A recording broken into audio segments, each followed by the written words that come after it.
Sure. I think the last time I saw you, and I could be wrong, was when Sylvain played at the Abbey Lounge. Oh, you were there. I don't remember. Okay. All right.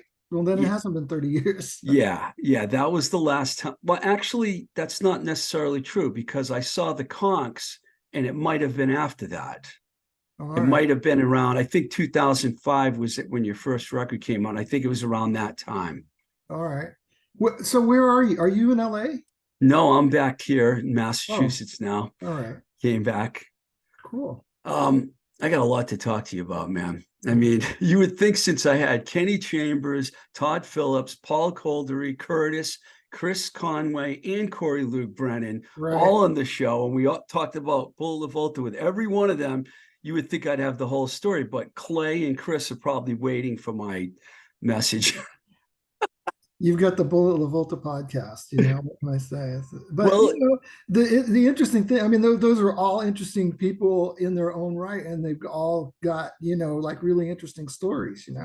yeah, It's and I don't kind of really, cool how all that stuff comes together, right? yeah, and I'm not limiting myself to just talking to one member of every band because that's ridiculous because there's always a different story from different Right. members. This Right. is one of my favorite bands. I mean, I saw you guys, we'll talk about it in a little while, but I did see you at the Paradise when you played the Rumble. Then I saw you twice in LA. And even though I was living out there, I was big into the band. But we'll get into that because I want to talk about Indiana first. Oh, Uh, okay.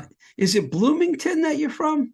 No, I'm from a small town outside of Indianapolis called Anderson, Indiana, which is about 30 miles north of Indianapolis. And um,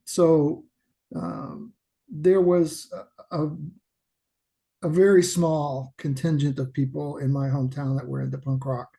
And we migrated to Indianapolis to be connected to see, whatever was going on there. We could. It was the closest thing we had to the big city or whatever. I guess I might have thought you were from Bloomington because I think that I looked at the Zero Boys record and it says Bloomington on it. So maybe that's why I They're from couldn't. Indianapolis as well. Paul lives in Bloomington, There you and go, Paul yeah, Mahern. yeah. When you were growing up out there in the small town, I'm imagining it was probably a real small town. It was about, it was a typical Midwestern small town. It was like 60,000 people. It was partially, it was rural to some degree. There was farms outlying, and then there was you know, during it's like it echoes sort of the Midwestern story where the auto industry was the main industry there, and General Motors and most people there were involved in that, and that's how the city grew, and that supported them. And then they closed up shop in the 80s, and that the town never really recovered. It's almost like so. My wife and I, who was then my girlfriend, moved to Boston in 1986. But it's almost like when I go back to Anderson, Indiana, that everything just closed up shop when I left there. So it's really strange going back because everything's like boarded up and dilapidated and just like crumbling. It's like when I left and I go back there, it's like a metaphor for my memories or something. It's I weird. didn't realize Anderson was that big of a town. It's not really that small, Well, 60,000. now That's it's smaller. I mean, like I said, that the town itself is sort of crumbling, but they did open up a casino there. So if you mm. don't do anything but go on the interstate and pull off on one of the exits, you would think it was a thriving little town. But if you go inside, you see it's just gone. Did you like you mentioned you did I mean I imagine you discovered punk rock there. Were you listening to like college radio or something? How did you find out about punk No, there was rock? no college radio. College radio, in fact, was a huge. Uh, I had no idea anything like that existed in the country. So in the Midwest, in Anderson, Indiana, in particular, it was really we were very isolated. I didn't see the ocean until I was 18 years old. So uh, I was in the middle of nowhere. We had lakes and we had rivers and things like that, but um, I graduated from high school in 1978, and earlier in 1978, that was the year that the Sex Pistols were touring America. Yeah. So I saw them on the news, and I mean, the thing is, like when I was younger, I was really into music anyway, so I was like totally a music freak. I went to concerts all the time, as many as I could. Back in the day when you could go see, I saw like Bob Seger, Rush, and Kiss on the same bill for like $6.50 or Yeah. whatever. I could save up your allowance and go. So I started going to concerts when I was about 14 years old, and would go as frequently as I could. And so I was really into music, and I was a big David Bowie fan, and I read all the magazines, Cream and Circus and Rock Scene and Hit Parade or anything that had. I was always buying or stealing those magazines, and soaking them all up. So I was aware sort of what was going on, but I was into Yes and Southern rock and classic rock and you name it, whatever was out there. And then but I was also, like I said, a David Bowie fan, and I was curious about all these things. I was a big Led Zeppelin fan. Just music in general just was my thing. I was sort of a misfit in school, and I was sort of an artsy kind of kid, and I didn't do well in math and stuff like that. And I was not like an athletic achiever. I was hit by a car when I was 11, so Ouch. that put the end to any aspiring. I was short, I was small, slight person, and I was really into music. That was just like, that was the world that I could live in my head, and I could go into and enter into and put the headphones on, and small town Indiana goes away, and all of a sudden you're dealing with a lot of other things and ideas and concepts and You, you know, creativity. I'm around the same age as you. And I remember that's what I lived for too, going to the concerts. In the 70s, there were so many great when we were teenagers, Yeah, it was like every other week there was a major band coming through. Did you have to go to Indianapolis to see those shows? yeah, yeah, definitely. And Yeah. there were different venues that that had those shows. And yeah, Were you ever, my first concert was the Edgar Winter Group with Rick Derringer headlining, and the opener was Peter Frampton. wow, I saw Edgar and Johnny together with Leonard Skinner opening, and that was in 78, right before the plane crash, like Oh, 78, 77, 78. yeah, The Winter Brothers, they were great. they We, were great. were you playing drums at this point already? No, I was so. I mean, going back even further before all the. I'm just going to try to catch up a little bit. Going back even further, just as a kid, and this as well, probably from your own upbringing or whatever, that music was just surrounding my life as far as like FM radio, AM radio, and that back then the radio, everything wasn't all separated out. It wasn't all genrefied. So Yeah. you're hearing Perry Como and the Beatles and Motown and the Yardbirds and the British Invasion stuff at the same time. You're hearing Ray Charles and James Brown, and you're hearing all of that same stuff on the same radio station. So it wasn't all according to genres. It was just like what was popular. So that's sort of like the osmosis and the periphery of my life. And then we watched Ed Sullivan every week. So I'm seeing the Doors and the Mamas and the Papas and I remember seeing Eric Burden singing with the Animals, and he scared me when I was a kid. I was like, this this really deep, strange voice is coming out of this, pimply looking teenager guy. It didn't make sense to me. And I was, but anyway, that's sort of the background. The music was the whole thing, my whole life just traveling along with me. And then the Beatles, of course, were huge. And my mom was under 20 years old when she had me. She was like 19 years old when she had me. And she had a younger brother, and he was a teenager that was growing up as I was a kid. So he was very involved in, like, he was a big Beatles fan and into Woodstock and the Beach Boys and all that stuff. So all this stuff is around, at the same time. So, but yeah, to get back to your question, sorry, I diverged there a little bit. But yeah, we had to go to Indianapolis to see all the shows, and we had a local, radio station, FM radio station. There was one in particular and that we would listen to, and they would advertise the concerts that were coming. So that's how I found out about them. And we had a local record store, and I would save up my money to go to the record store and see what was on the shelves. And I would go to the cutout bins and buy stuff, whatever I, was curious about. and they would have the posters on the walls advertising the upcoming concerts, and they were the local ticket outlet. So I would go there, and they got to know me by my first name there, of course. What about the drums? Okay, oh yeah, the drums. No, I did not think it was possible for me to play music because I didn't have any talent. Um, until punk rock came along, I wasn't thinking it was even possible because, like I said, I was used to listening to these people who are like virtuosos on their instruments, and it just seems like another world that's inaccessible. And I was happy being a fan and entering into that world through the fantasy of what they were creating. But I didn't think that that was possible until, you hear the Ramones, and all of a sudden the doors are blown off, and you're like, hey, this all of a sudden becomes something that I could do. Although I will say one thing, this is kind of an interesting little touching point. When I was in grade school and then junior high and high school, particular not so much in high school, but mostly grade school and junior high, I went to mostly all black schools. And so there were very few white kids there. And there was one other white kid that was in my class, and his name was Hal DeWitt. And he invited me over to his house after school one day. And I went over there, and we would listen to his older sister's records and he would play stuff for me that I wouldn't otherwise necessarily hear. It's the first time I heard Led Zeppelin was over there. And I heard the Immigrant Song, and I was like, what is this? I'd never heard anybody sing like that.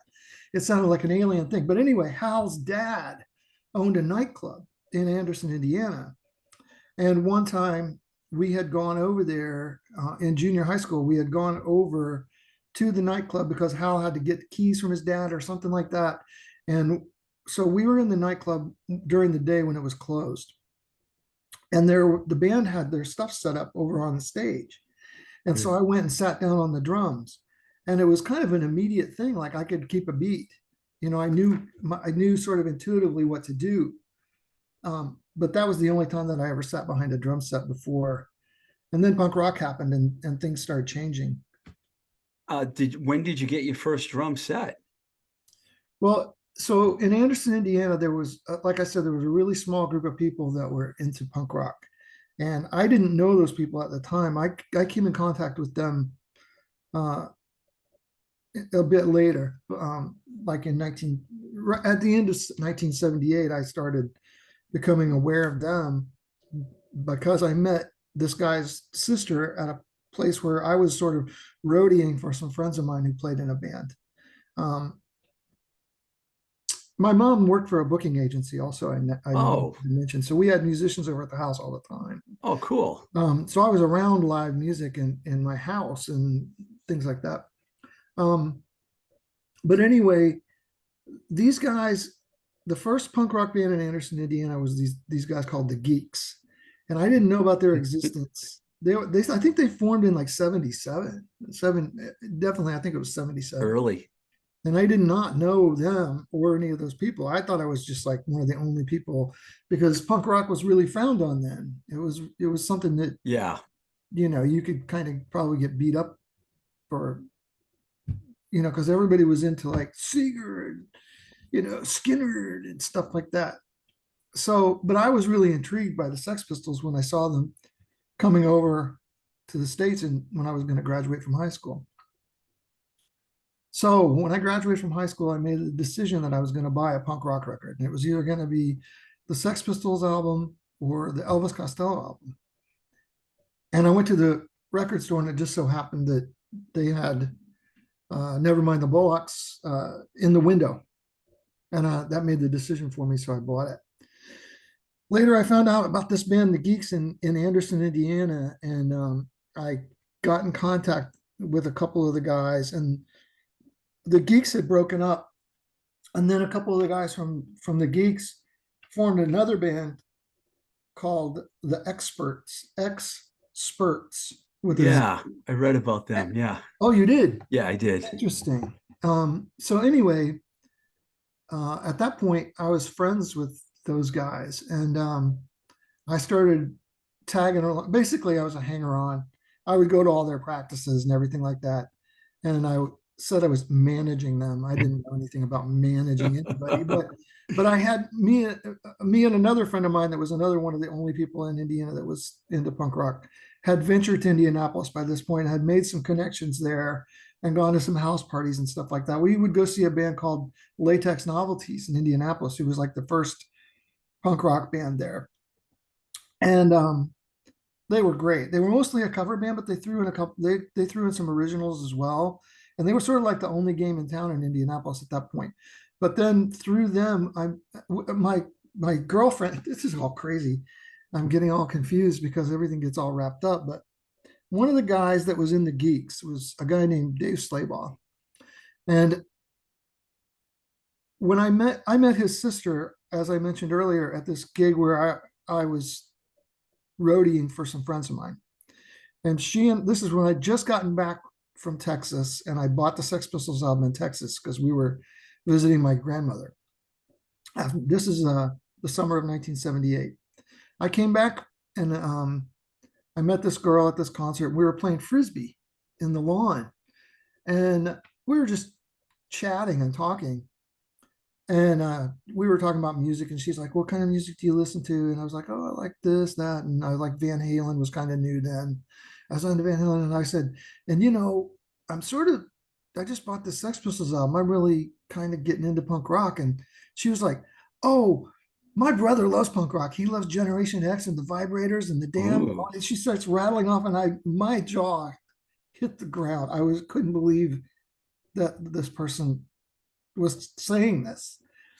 Anyway, it was very convenient for me to get her phone number. And she and I started going out.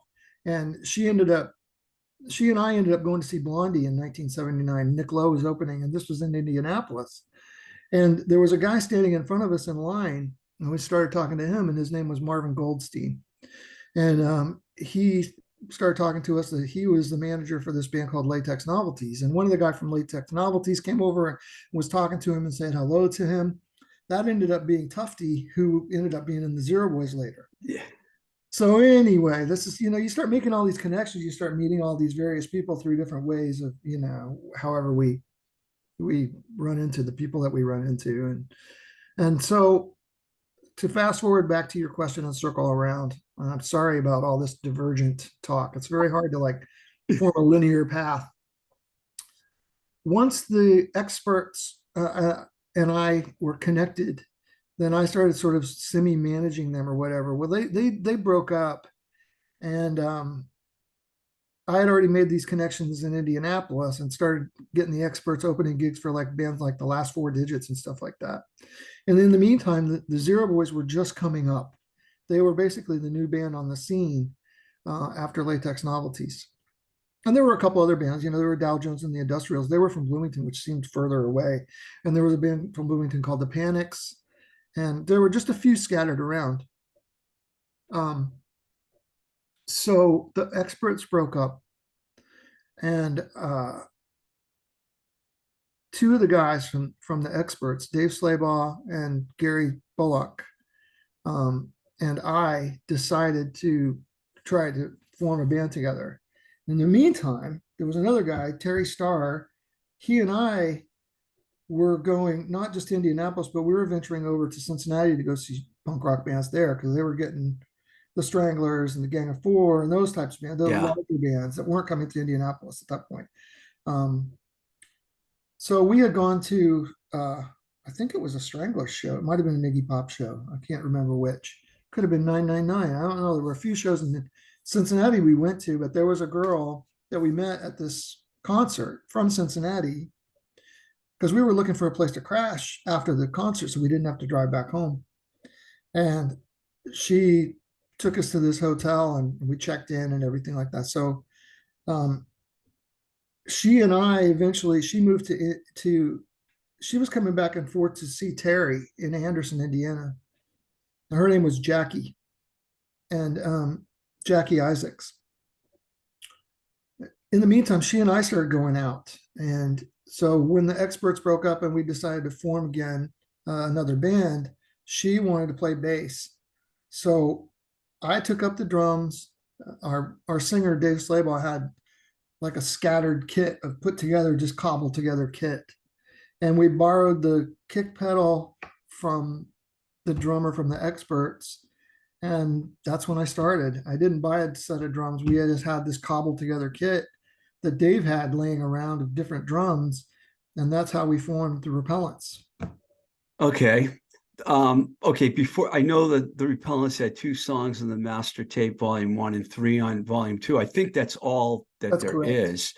But my other question I want to ask before that, when did you decide on the moniker Yukki Gipe? Because you're listed as Yukki Gipe on the master tape Discogs. Were you Yukki Gipe, or did they just put that in there after the fact because you No, I was became Yukki G Repellent. So I already had, so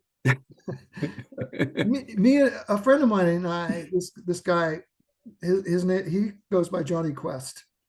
Um, at that time, everybody had punk rock names, Yukki G Repellent? So I tried a few different ones. I think at first I tried Zygote, and then I tried Paul Mall, and but then I settled on Yukki Gipe for some reason. It just just rang true. I just clicked with me or whatever. So when the Repellents formed, I was Yukki already. I was Yukki G Repellent because we all took the last name Repellent when we were. So, and we gave Gary Bullock his name, which was Lumpy. So we called him Lump because he was like Lumpy Rutherford from Leave It to Yeah, Beaver. And so yeah, that's so crazy. I did find a flyer, a Repellents flyer online, and you guys open for Bad Brains. So that's a yeah, pretty we good did. gig. So did you have a lot of gigs like that with the Repellents? Well, we would play mostly with the locally touring bands. We played with bands that would come in through like from Chicago, and we played with Toxic Reasons quite a bit. Um, Oh and we yeah, played with Zero Boys quite a bit. And when the other touring bands would come through, I can't remember. I mean, I can't remember. We were supposed to play with Black Flag, and that fell through because they had to cancel one of the shows. Um, but the Bad Brain show was actually sort of sadly it was a disappointment for us. And even though we were so excited to play with them, we were these kids from Indiana getting ready to play with our favorite band in the world at that point, and they came through and they came rolling through and they just did reggae songs, and then the bass player was hitting on my girlfriend, and it was just like it was disappointing. oh, that sucks. I kind of I like the Midwestern bands like Die Kreutzen from Milwaukee. Croydon is And you great. you mentioned Toxic Reasons, of course, Negative Approach from Detroit, Zero Boys. Okay, you were involved with the Zero Boys and you designed their album cover. What a great band and a great record. Can you talk about your relationship with them? Because to me, they're one of the great, like those other bands I mentioned. Husker Du's another one. The Midwestern bands were just fantastic. Effigies, but Zero Boys, I feel like they never really got their due. But now it seems like a lot more people are living in the '80s has become more well known. And I know Paul was in the hardcore American hardcore film, but tell me about your relationship with them. Well, when my friend Johnny Quest and I were venturing to Indianapolis to go see shows and whatever, we would just travel there sometimes. There, Marvin Goldstein that I mentioned earlier that I had met at the Blondie show and was ostensibly managing Latex Novelties, had invited us to a party, and there were going to be some bands playing. It was a house party, and let's see, there was an all-girl band called Skunts that were playing, and then Guns. Skuntz, I believe it was. I like that. Yeah, and they were really fun. And this a punk rock house party at the time was just like it was mind blowing. It was so fun and so cool to go, and there's like a group of people that I could relate to and stuff. So one of the bands that played that night was Paul Mahern's. I don't know if it was his first band, but he was playing with these two brothers, Bam Bam and Spliff. Spliff played bass, and Bam Bam played drums. Did everyone in the entire scene there have a nickname? Yeah, I think so. Yeah, I think so. That's awesome. And so they played and they did a whole slew of like they did I remember they did in particular, I remember they did Showdown, the cover by the New York Dolls. Anyway, that's how I met Paul Mahon. And he was, I mean, I think he was still in high school. He was a kid. And so that when I was going to Indianapolis more and more because there was more stuff going on there. And I'd go there whenever I could because Anderson was not there was nothing happening there.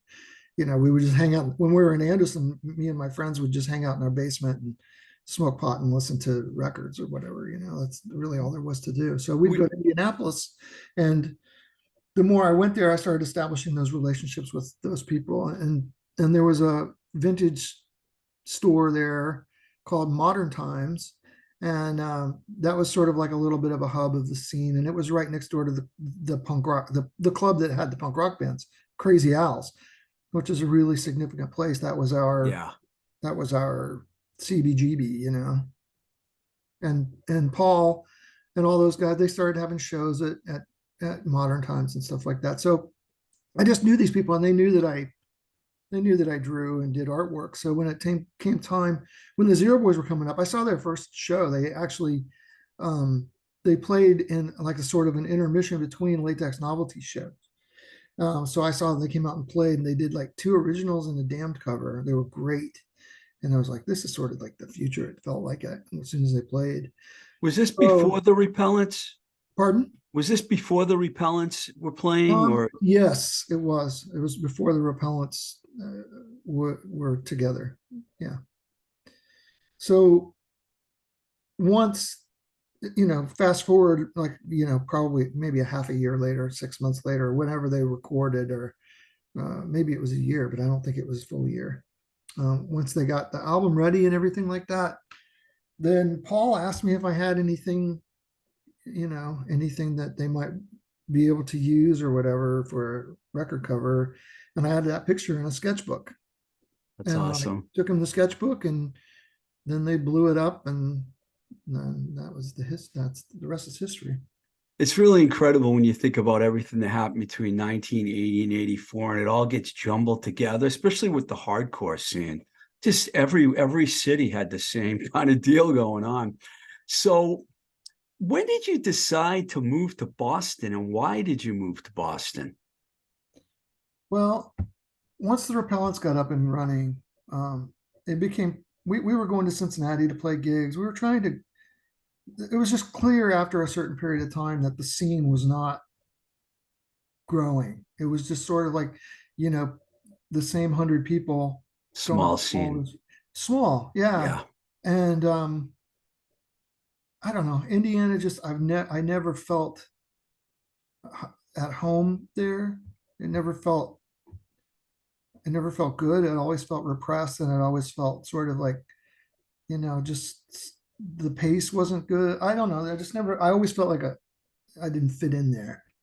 And so I mean there's a period of time in there when the Repellents broke up and things were not really happening. And some of my friends, there was a band in between called the Primates, and the Primates was Dave Slabaugh from the Repellents, and Lumpy, the guitar player from the Repellents, formed a band with a couple from the Slammies, which was Rapper on bass, the Slammies, who were also on the master tape. I thought you told me that Todd Phillips had the great memory. Your memory seems pretty good. Well, he remembers dates and clubs and all that stuff. I don't remember. I just remember vague things, you know. But so anyway, the Primates were in there, and Bam Bam was playing drums for them, but he was also playing. So Spliff and Bam Bam, the brothers I mentioned earlier, played with Paul after the Zero Boys broke up in a band called Dandelion Abortion. So Wow. yeah, so and they were great, really cool band. Also with one of the members from the Last Four Digits played in that band as well, Mike Sheets, who recently just passed away, unfortunately. So anyway, they Bam Bam was splitting duties between bands. So It was like natural fit for me to play with the primates. So I played with the primates for a little while, and a place in Muncie had opened up called the No Bar and Grill, and they were having bands there, and the primates played there a few times. But in all this, after the Repellents broke up, um, I had gone to Muncie, Indiana, and me and my friend, I don't remember who was with me at the time, a couple of friends crashed a party.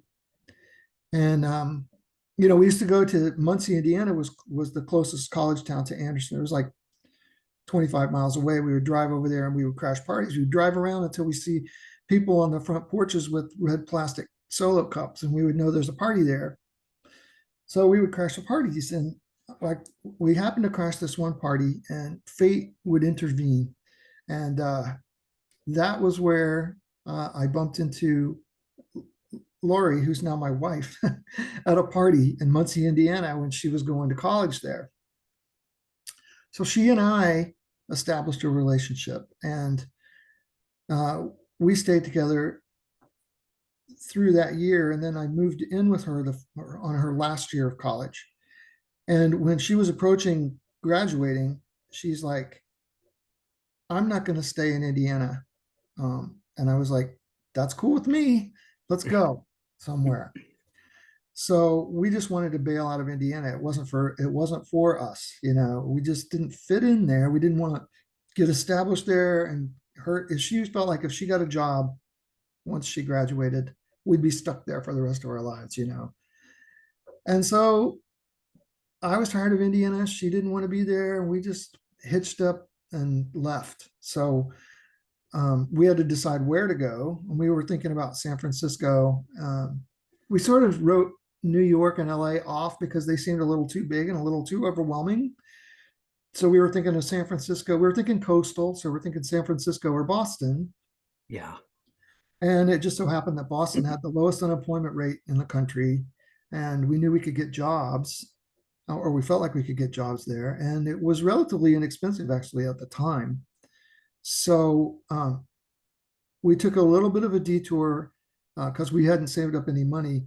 And my mother was living in Jackson, Mississippi at the time, and she invited us to move down with her.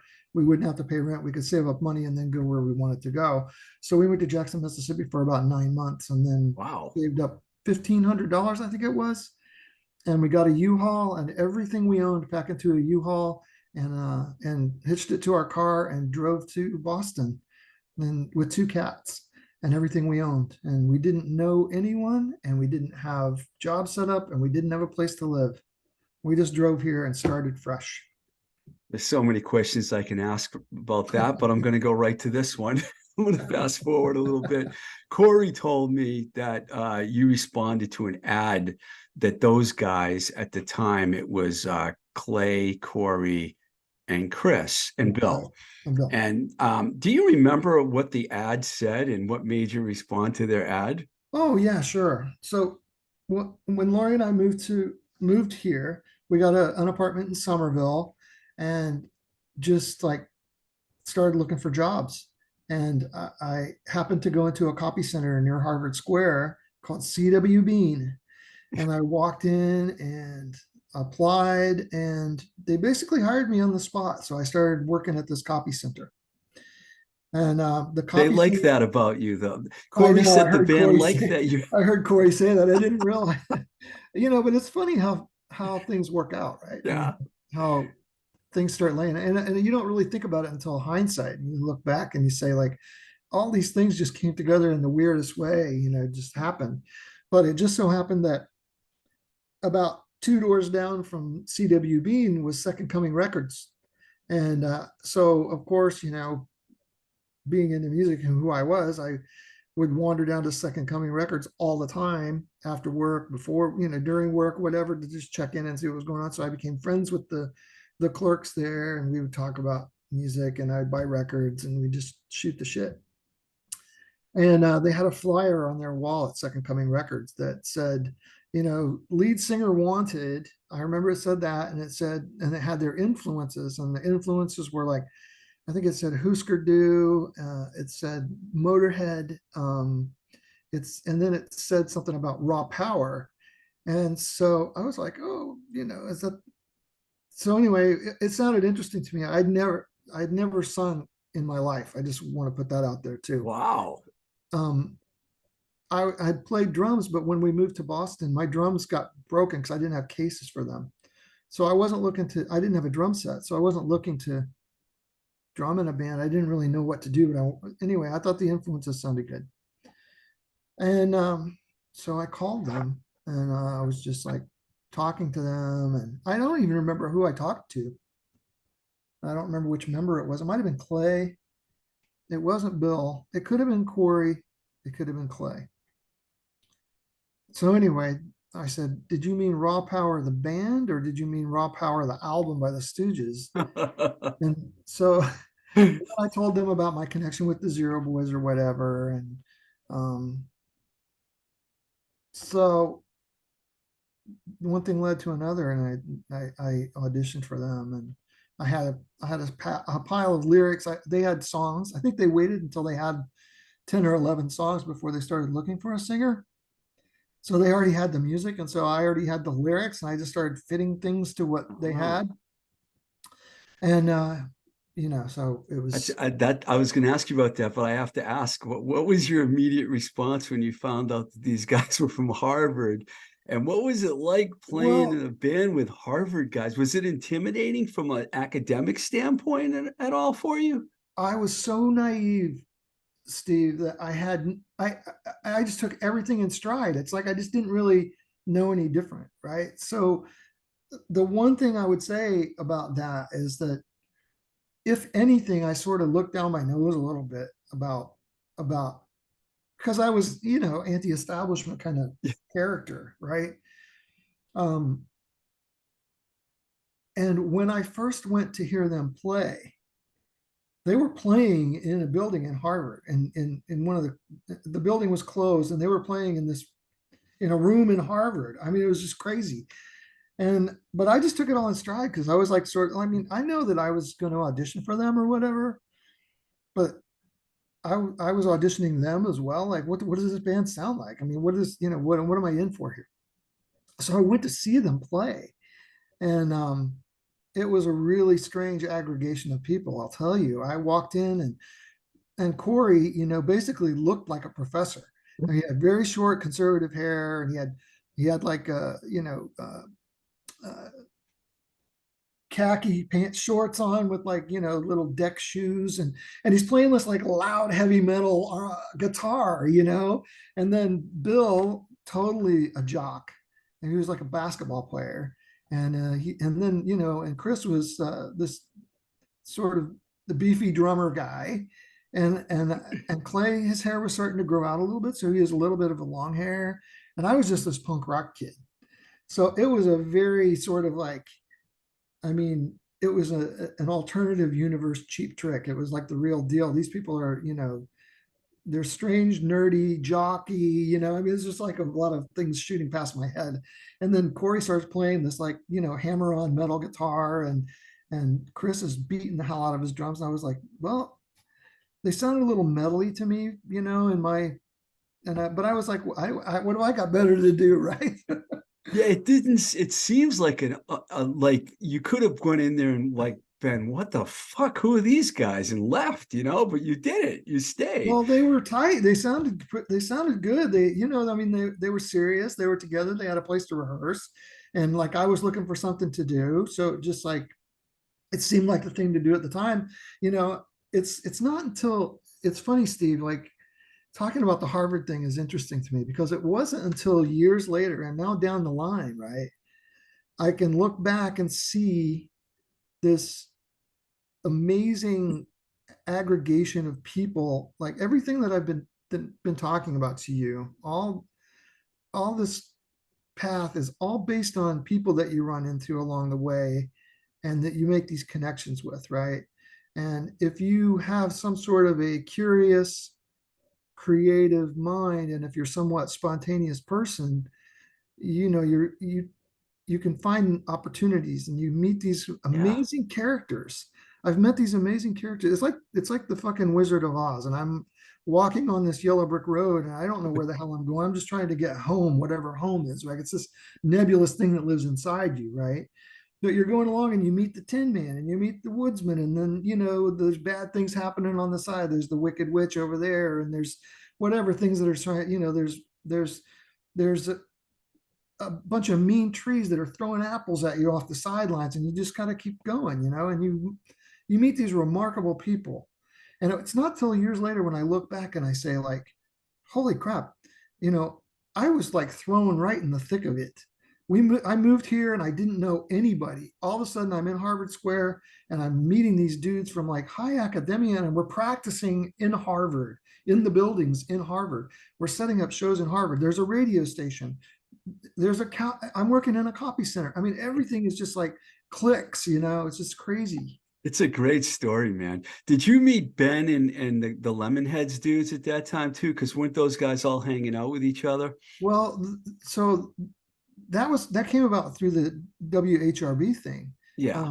because Corey and Clay and Bill were DJs there. Corey told the story of how he met up with Jesse Peretz uh, at the radio station and stuff, and wanted to put together a show because he knew the Lemonheads and they would get the radio tapes. So, and Curtis Casala worked, he was a DJ there. I mean, all this stuff is all clicks into place. So he set up a show with the Lemonheads when we were pretty early and they were pretty early.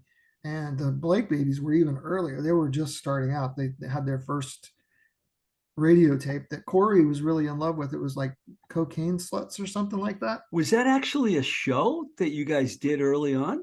They put on a show Wow. at Harvard in the dining hall, and the Blake Babies opened, and then we played, and then the Lemonheads played. What a And lineup. and Wow. and that was like just, I think that was our second show ever. We had played one other show at Chet's Last Call was our first show, yeah, which was in Uh, Henderson. Let me go back for a second because now I'm all over the place. You Yeah, yeah. said that those guys had a bunch of songs, the music written, and then I didn't know this. So you came in and you wrote the lyrics to the songs they had. I had a pile of lyrics. Once we moved to Boston and I was not really doing much, um, I was just sort of like hanging out and sort of taking up space and probably drinking too much beer and stuff like that. An opportunity came up for my girlfriend to go to go to London and go to Europe and travel. So she did, and she left, and kind of I was brokenhearted, so I started writing stuff, and it has a happy ending because she came back to me, once LaVolta was up and running, and I was like, I'm better now, come back. And she was kind of miserable there and didn't have a green card or whatever. So, and we loved each other. We always did. Um, so I asked her to come back and she did, and we got back together and the band was doing really well at that point. So, I'm sorry, what was the The question? songs, Oh, you, so yeah. I had been writing, I had been pouring my heart out on paper and stuff and just writing all these things. So, I But it wrote, all seemed to fit in together well with those guys. well, yeah, I guess. I mean, that's when I was writing like overloading circuits uh, and I didn't actually write baggage. I only wrote one verse of that or one or two verses and a tag along. Like everybody wrote, like Clay wrote a verse, Bill wrote a verse, and I wrote some of it. And when I auditioned for them, they had one really fast song, and I wrote lyrics for that on the spot. I was trying to impress them, and that's when I wrote the "Because You're Mine," which is like the Master of Disaster song. I Yeah. wrote that. I wrote that on the spot when I was sitting on the floor at Chris Guttmacher's mom's house when they played it. And then the gift, I had written that then, and whatever. I had a pile of lyrics anyway, and they had songs, so I just fit them in, whatever. You mentioned you met Curtis at the radio station. When did he approach you guys about actually releasing signing you guys to Tang Records? I don't know if he approached us so much as we decided to record. So okay, so I'm going to backtrack a little bit, Steve. I don't mean to hijack your thing, but earlier you had asked about college radio in Indiana, and I said there was, Yeah. and college radio was a revelation to me. So when I was working at the copy center, My first job there was as a delivery driver. So I would deliver copies to the Harvard campus and to BU and whatever. This is how I learned my way around the city. But when I was driving around, I would listen to WHRB and WMBR. And WHRB did the Record Hospital's history Yeah. of punk rock at Yeah. that time when I just moved here. And also, the radio stations were also playing local music, which was blowing my mind. I just couldn't believe I'm hearing the first time I heard Iggy Pop on the radio. I couldn't believe it. I just couldn't believe that they're playing this stuff on the radio. Oh, I'm locked. My screen is locked up. But anyway, I couldn't believe it. I'd There you never, go. I didn't believe any, I didn't know anything like that existed. I didn't know, I knew a little bit about college radio because when I was in the Repellents, we had done an interview in Cincinnati for their WAIF, one of their local radio station. Corey, it's funny because Corey said the same thing when he came to Boston. He was unaware of, and then he heard Curtis's show. That's exactly what he said. Yeah, it was mind blowing. I couldn't believe it, the radio. I couldn't believe it. And the fact that a local band could get on the radio and be played next to my favorite bands, it was just like, I couldn't believe it. So So anyway, did you guys record the whole record before Tang put it out? well, I mean, before they came to you to do a deal? so since there's two parts, there's the Corey part and the Kenny part. What happened was we decided to go in and record something to put on on college radio. So we went and recorded the stuff with Corey at that time as a radio tape.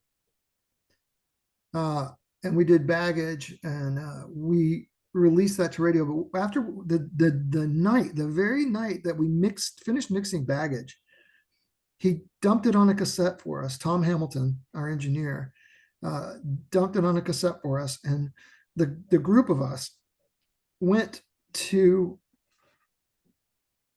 I think we must have taken the #1 bus or something.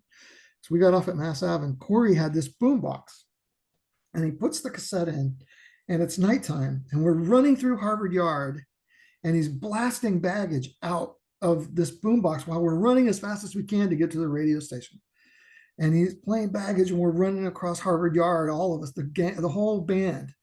And we run across the yard, and we get to WHRB, and Curtis is on the air, and he played it.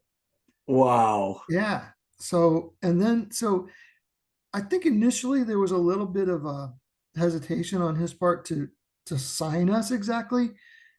I think he wanted to see how the band was going to shape up and what was, I don't think he was just like, he wasn't chomping at the bit to put it out. You know what I'm just saying? It took us a little while to get established, I think, for him. And then once Corey left and then Kenny joined, then Curtis has a double interest because he's already moving targets. He's already got a relationship with Kenny. And so then we continued on and we recorded some stuff with Kenny. And I think at that point, Curtis was like, yeah, sure, I'm going to sign LaVolta. Was that an easy transition from Corey to Kenny? I imagine it was pretty easy. It was easy because Ken came, first of all, he said he wanted to join the band. And then he learned the songs. So when he came in, he played the songs. I mean, it was like, he's got this incredible facility for being able to do that. And he's incredible. He's awesome. I mean, yeah. I mean, again, the people you meet along the way, it's just my trajectory, my story, my path, my journey, whatever you want to call it, is all really just I've been so incredibly lucky to have run into these really amazing people and really creative, cool people that I've been able to work with, alongside of me, who basically my talents are they're finite. You're selling yourself short now. Specific. I know I was, I don't know, you wouldn't know this, but I remember I was working for I was in, I think it was Roadrunner at that time, and the BCN asked me to be a judge in the Rumble, and I was lucky to be a judge the night you guys won your preliminary round. I was there, and I was just blown away. That was the first time I saw the band, 1988, I believe that was. And I think Kenny had already replaced Corey. Corey couldn't remember if he played the Rumble or not, but I think he No, would have Kenny was there. remembered. Yeah. I think yeah, it was definitely Kenny. Let's talk about the gift for a minute here. It's an unbelievably great record. This, all the songs are good. I know you work with different people, but Paul Coldery, he recorded the song "The Gift" and a few of the other songs. Were you happy when you first heard the results of "The Gift"? Because to me, it's just such a great sounding record. Yeah, I think we were all stoked. I mean, I was very green when it came to recording studios and all that stuff. I mean, well, first of all, I want to say, hats off to Tom Hamilton, because the Baggage stuff and Dead Wrong and those sound great. Yeah. Very powerful, like Baggage is like a steamroller. That song really goes and it holds up. But so that, hats off to him. He got some really good sounds, and Chris's drumming was phenomenal. And anyway, but I was green, so it was like, I don't think but I was also really naive. So I don't really know.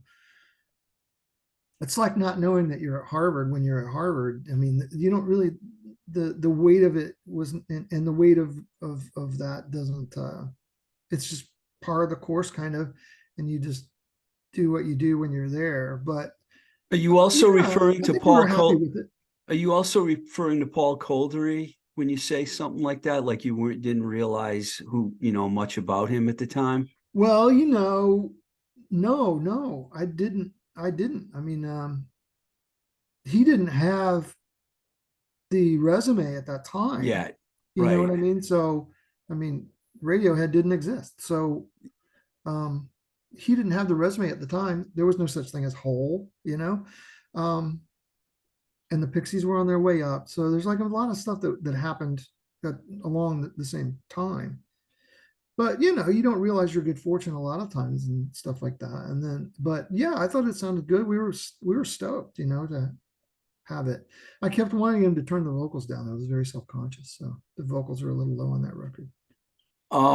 Todd then joined the band and replaced Chris, and then soon after that, maybe I don't know how much sooner, Duke replaced Kenny. What's your remembrance about how the RCA deal all came together? Todd painted a pretty bleak picture of how RCA treated you guys. He said that the guy that signed you guys had moved on really quickly, and it was Yeah, he told it very well. Um, I'm going to be a little less bleak about it, because here's the thing, right? Everything's sort of there's always a give and a take. So if something's happening over here, there's something else, that there's good things and bad things, right? So the fact that they weren't really interested in us benefited us in some ways. We got the producer we wanted. We got the budget to go to LA and to record where we wanted to. And we were kind of left to our own devices to some degree when we were recording that record. They weren't like, where's the hit? I don't hear the hit, because they didn't give a shit. They weren't looking over our shoulders. There were a few people in the there were a few people in the office at the label that were pretty cool, and we could get along with them and talk to them. I just don't think that they knew what to do with us. That's really, quite honest, is like, we fell through the cracks. And I don't think it was like, we don't care about this band sucks. It wasn't adversarial. It was just like, they just didn't know what to do with us, and they didn't care about us, and was sort of like, I guess they just wrote it off. I don't know. They had an opportunity, I think, with the band to be able to, if they had. So the one thing that I can say is that if you look at the bands we were touring with and playing with, like Soundgarden is a great example. They had the belief and the weight of their label behind them. So when you're on the road with a band like Soundgarden, you can see the machine that we did not have. And you can sort of see those things working. And when they go to the record stores in those towns, there's posters up, their record is in stock. we had a black and white poster and it's smaller and it's like if there's one at all, and we're not getting the press that they're whatever. There's you could see that Soundgarden's label had a longer term vision for what they were going to develop this band. They were going to Yeah. get behind them and they were going to grow them, and eventually it paid off for them, right? You see that. Well, I worked at A&M Records at that time, so I know exactly what you're saying. Yeah, We so you were, could see that, you could see the yeah, mechanisms of that happening. yeah, We were willing to do the work. We were willing to do the songwriting and get on the road and do the work, and so it's easy to fault them for RCA, I mean, for not holding up their end of the bargain. But I think that that's a pretty common tale, and I it don't think is. I don't think it's selective to Bullet LaVolta. It's just like there was a transitional period for RCA. They didn't know what to do with us. We were one of the bands that just got, once they lost their A&R guy, and we lost our A&R guy, and the president of the company shifted. They didn't know what to do with us, and we were just sort of like, collateral damage, right? So I'm not bitter about it because I have had so many great opportunities to be able to do things that I never thought I was going to be able to do when I was a kid, sitting in my dining room, with the headphones on, drawing a picture for, that later ended up on the Zero Boys record or whatever. This is way, way beyond what I ever could have expected. I'm traveling, I'm touring the world, I'm playing music, I'm living my, what I wanted to do. I wanted to be a rock star. I wanted to play music and be a creative person. I wanted to make my living playing music. That's what I wanted to do. Now, we were never really able to make a living. So, I mean, I think that some people could be embittered by that, but the band, when it came time to close up shop for the band, there were a lot of factors, I mean, I was away from my new son for many months, and it was, it was just not optimal. And then there were some internal pressures in the band, and the label was, there was a lot of things tugging around that just made it seem like that we ran our natural course. That's the way it felt to me. So Your it's easy to answer, blame it. It's easy to blame it on the label, yeah. but whatever. We got to do a lot of things because of it. So, You already answered my next question, but I wanted to say, Dave, with Dave Jordan, and personally, and I think other people thought this too, that Between the Lines clearly was a song that was a single that could have been on the radio. I think so, anyways. And I think other people think that too. So I think that I can understand that you were happy about where you were and everything, but I do think that RCA did drop the ball, unfortunately, on you guys. And yeah, there's some missed opportunities there. I'm not blind to that. It's just, I can't, I'm not kind of, things happen, I don't know you're if they not bitter. happen. You're not I don't bitter know if they about it. happen for a reason, but I'm just saying, like, you have to make peace with the things that have happened in order to be able to, to maintain be a happy person. Yeah, there's a couple other things I want to talk to you about. Yeah. Kustomized, I mean, I don't think you took that much. Was it a long break that you took between Bullet LaVolta and Kustomized? It wasn't that long. So by the time that LaVolta was winding down, I had already been working at Mystery Train Records on Newbury Street. When we were, I think when we did, like our last two tours or something like that. So working at Mystery Train, I was working with Peter Prescott, Yeah. and he was done with the Volcano Sons, and and we had another guy in the that I worked with named Ed Yazigian, who was a great musician and a really fun guy. And he and Peter and I, we worked at the record store together, and we were sort of like listening. You play records for each other. You're sort of in the same headspace. You're hanging around with each other. And Peter wasn't doing anything with the Volcano Sons, but he's another guy that I've run into in my life where it's just like these really cool, really creative people that I've been fortunate enough to like rub elbows with and work with. Peter's amazing talent, really just like he writes songs like most people grow fingernails. I mean, he's just like, they just come out of him. It's just wild. You don't meet very many people like that. And he's just super tuned into something of his own creative abilities. But anyway, he was writing songs, and he's like, I want to hear what he was making his own like little 4-track recordings on a Tascam recorder at home and stuff. And he's like, I want to hear what these songs sound like with the band. So he got Bob Moses, a friend of his that used to like roadie and played. He used to roadie for Mission of Burma back in the day, and he was in Busted Statues as the guitar player. Yeah, yeah, Who good band. Corey Brennan also played with Busted Yeah, Statues for a yeah. while. It's very incestuous, but um, so he got Bob Moses to play bass, and Ed said he would play guitar, and Peter wanted to play guitar, and he was looking for. He asked me if I would play drums because he knew I used to be a drummer, and I was like, sure, So we got together That's and started that's playing pretty those things. pretty complimentary when the drummer of Mission of Burma asks you to play drums for his band. Or foolhardy. Um, so you did 2 records with them. Did you guys do much touring? We did not. We did not do much touring. They did a tour after I left when Malcolm Travis joined the band, Yeah. who inarguably is a much more accomplished drummer than me. But I will say that to my credit in that band, that the chemistry of those four of the original four people was I never felt like the weak link. I was just I was one of the characters in the band, so I felt integral in the customized experience. And I don't want to brush over the Konks because you guys did put a great record out on Bomp Records, which is one of the best garage rock labels in the world.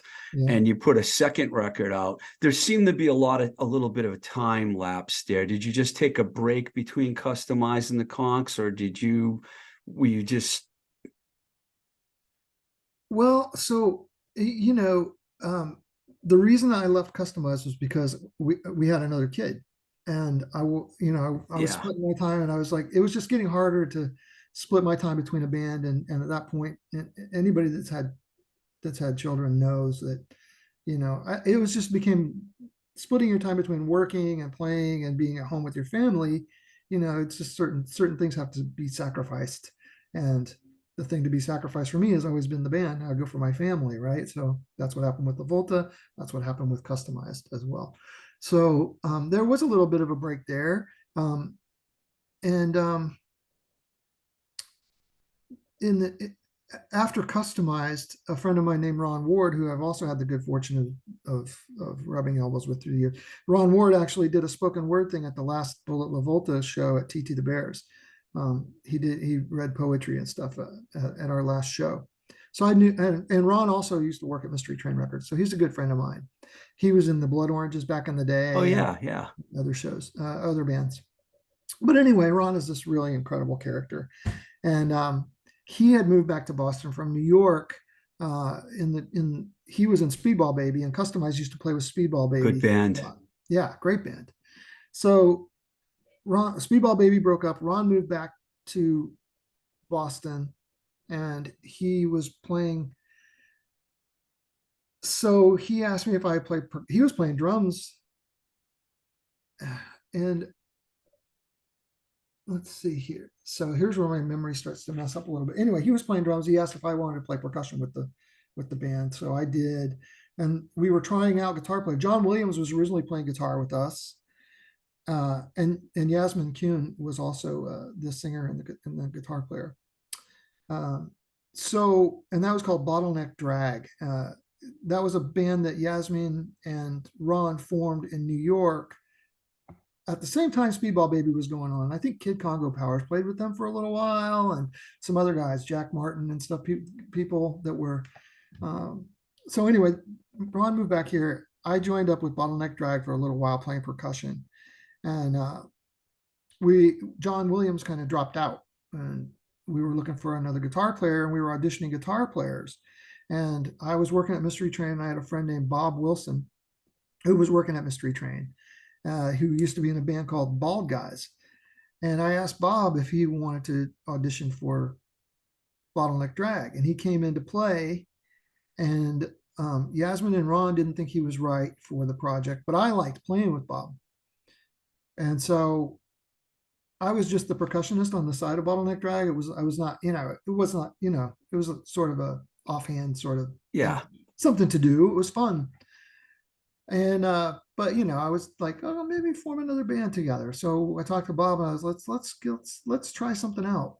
And at that time we were like listening to oh shoot, what was Bob Logg's band called? Um, You got me. so anyway, It we were was pretty listening to strict. Are you we going were to talk listening. about how the Konks were more stripped down Yeah, sounding? Yeah, so we were listening to these really stripped down bands, the Gories and stuff like that.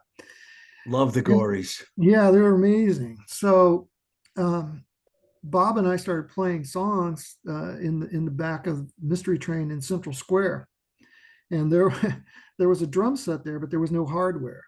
There was a snare drum and there was a floor tom.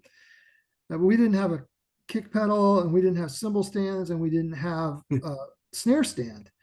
So we had these record crates back there. So we put the record crates out and set the snare drum up on that, and we had the floor tom, and I would just keep the beat while would write these songs.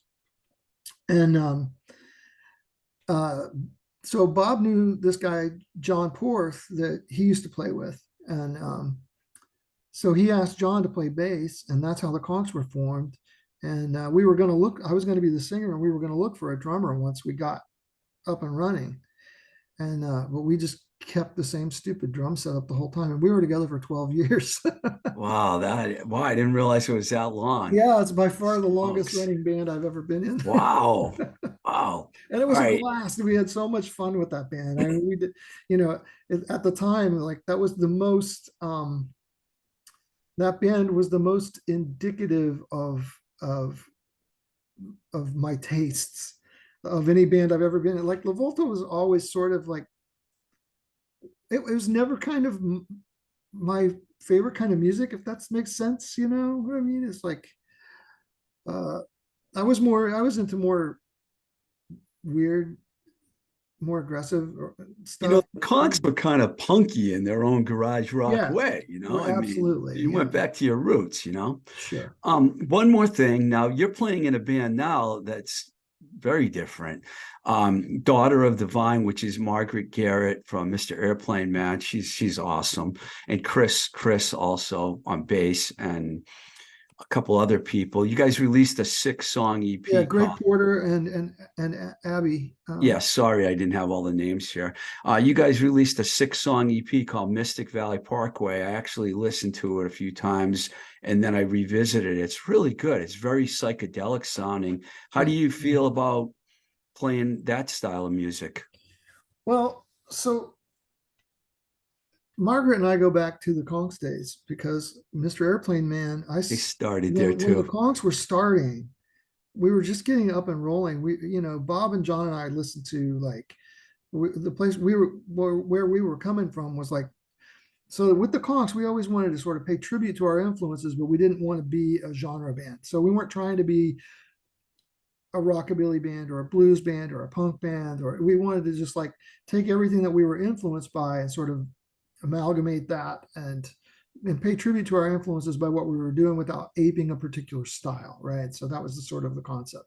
So we were listening to tons of like Link Ray and like surfing music and rockabilly and stuff like that, but we're also listening to tons of Delta blues stuff and all the Fat Possum stuff that was coming out at the time was really significant. So Yeah. and Bob and John and I were always really into like Mississippi Fred McDowell and Robert Johnson, and even more than that, like Skip James and just all kinds of stuff, and all the stuff from the 50s, all the R&B and blues stuff from the 50s. So one day I was at the Central Square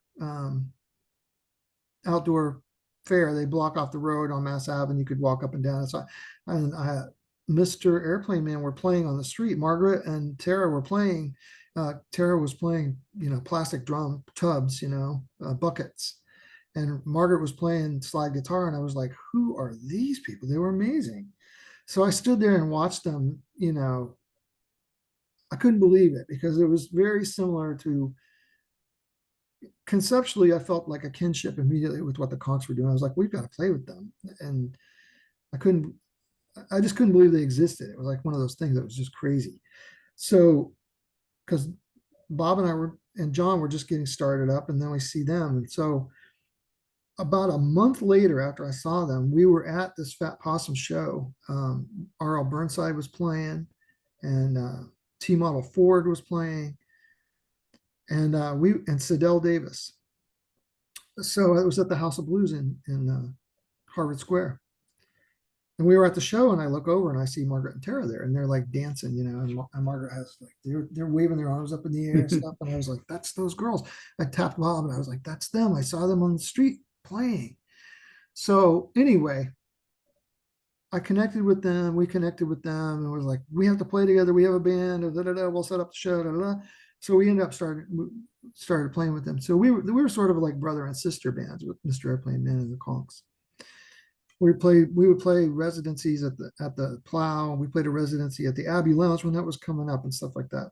And then I had played a couple of times filling in for Tara when she couldn't make a gig, and Margaret wanted to do it because she needed the money and stuff. So I played with her a couple of times, but through the So years. as Mr. Airplane Man? Yeah, yeah. Oh wow, cool. Just a couple of times, and I would play my Konks drums. I didn't play the full set. And then, so anyway, I was always just a big, huge Margaret fan.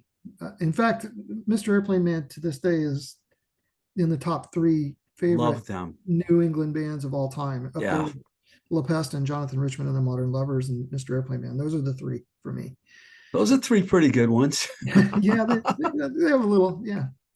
So anyway, I had, after the Konks kind of decided to retire from music, I was really sick of playing bars, and it was putting me in harm's way sometime with drunks. And I was just, being out at 3 a.m. and I'm a certain age, I was just like, and plus, the lure of the couch in my ass, the magnetism was undeniable. I didn't want to go out and practice every week, whatever. It was just like, I was kind of done with it. Just my headspace wasn't into it. My hearing is beat, whatever. And I was just at a place in my life when I didn't want to do it anymore. So I just retired basically from music. But in the interim, Margaret started up again and started playing. And so she met up with Chris, and he wanted to play bass. So she wanted to get in a band together with Chris to sort of like, she liked the way that he played bass, and he would just hold down the root, and she could do what she wanted to. So she started deciding that she wanted to play again and form a band. She asked me to play drums. And I was like, I knew that if I didn't do it, I would have the worst case of regret. I couldn't say no. They just suck you back in. So yeah, it's funny because when Margaret was on my show, it was 2020 actually during the pandemic. We did a show over at New Alliance, and yeah, she told me about. She said, "I'm going to get Kurt to play with us," and and then I listened to the record, and I was like, wow, it's really good. You guys are good, man. She's great. You guys together are fantastic. So she is amazing. And I knew, so being just such a big fan. I mean, so here's the thing, right? With all these people all through the years that you touch base with, and these creative sparks fly between all these people that play, that's what I live for.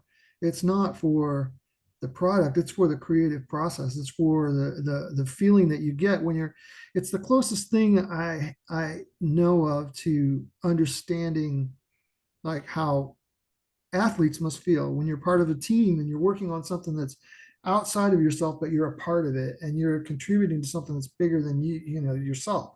So, I mean, of course, everybody that plays in bands has egos and stuff like that, and you have to sort of navigate relationships and everything. That's all well and good. But it's those creative sparks and those moments that you're playing together when something happens that's just like, it's an elation and it's meditation, and it's like, it's the stuff that's good for your soul. It's the stuff that makes life worth living, those kind of moments when you can have those things. And I've been lucky in my life to have thousands and thousands and thousands of those kind of experiences. And I think that, my wife and I talk about this amongst ourselves sometimes, is that, just the rock and roll lifestyle has been something that's just been so great.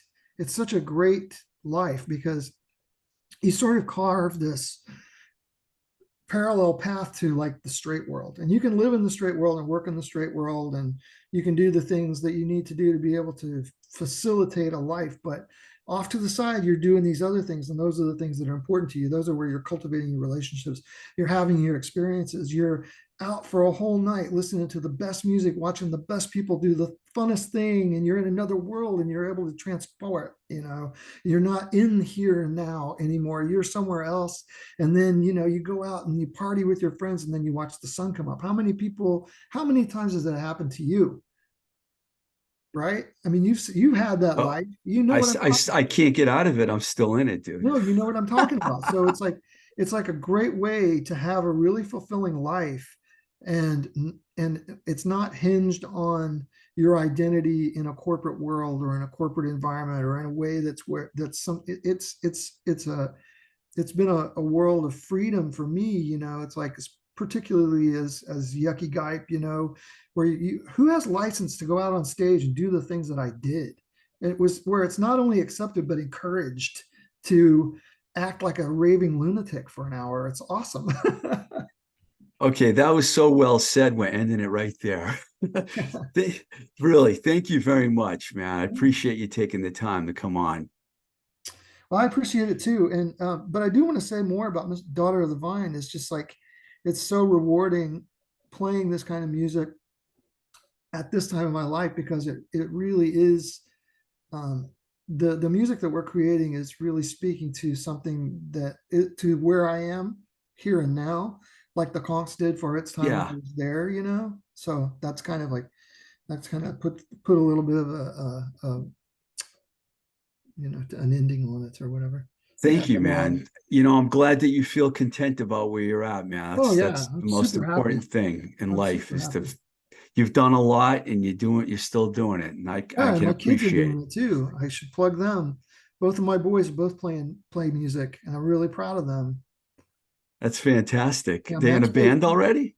Max plays in a band called Blame It on Whitman, and they're awesome. And he's really talented.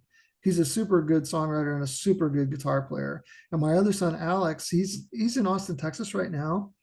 And he plays bass in a couple of bands, and he plays guitar as well and writes his own stuff. Wow, I'm gonna have to check these guys out. Yeah.